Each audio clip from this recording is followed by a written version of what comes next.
Hello বন্ধুরা, আসসালামু আলাইকুম। বন্ধুরা, আশা করি সকলেই আল্লাহর রহমতে ভালো আছেন। বন্ধুরা, আপনারা ভিডিওর মধ্যে যে গাছটি দেখতে পাচ্ছেন, তো যে শাকটি দেখতে পাচ্ছেন, তো বন্ধুরা সবাই চিনেছেন আশা করি।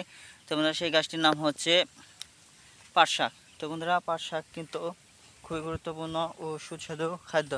তো বন্ধুরা, পাট শাক খেতে তেতো হলেও কিন্তু বন্ধুরা পাট শাকের মধ্যে প্রচুর পরিমাণে ফ্যাট রয়েছে। তো বন্ধুরা, এই পাট শাক আপনারা নিয়মিত খাবেন। তো বন্ধুরা, আশা করা যায় আপনাদের স্মৃতিশক্তি বৃদ্ধি পাবে। তো বন্ধুরা, এই পাট শাক কিন্তু বেলে মাটিতে হয়ে থাকে। তো বন্ধুরা, আপনারা বেলে মাটিতে এই পাট শাকগুলো বুনে থাকবেন। তো বন্ধুরা, আশা করা যায় পাট শাকের দাম কিন্তু বর্তমানে অনেক চড়া। তো বন্ধুরা, আপনারা যদি পাট শাক চাষাবাদ করতে পারেন, রোপণ করতে পারেন, বুনতে পারেন, তাহলে বন্ধুরা অবশ্যই আপনারা অনেক টাকা ইনকাম করতে পারবেন। তো বন্ধুরা, এই পাট শাকের খেলে তো বন্ধুরা আপনাদের শরীরের বিভিন্ন রোগ ভালো হবে ইনশাল্লাহ। তো বন্ধুরা, এই পাট শাক খেতেও অনেক সুস্বাদু ও পুষ্টিকর।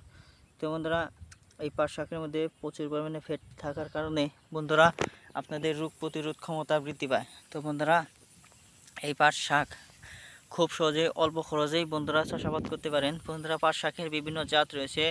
তো বন্ধুরা, হাইব্রিড, দেশীয়, তো বন্ধুরা তোষা পাট, তো বন্ধুরা বটপাট, আরও বিভিন্ন ধরনের পাট রয়েছে। তো বন্ধুরা, আপনারা যদি শাক হিসাবে খেতে চান, তাহলে বন্ধুরা দেখতে পাচ্ছেন এই শাক, এই পাট শাকটি চাষাবাদ করবেন। তো বন্ধুরা, আরও বিভিন্ন পাট শাক রয়েছে। তো বন্ধুরা, যদি আপনারা তুষা পাট শোলা দেখতে চান, তাহলে তুষা পাট চাষ করতে পারবেন। তো বন্ধুরা, এবং কি এই পাট দিয়ে কিন্তু বন্ধুরা দড়ি তৈরি হয়।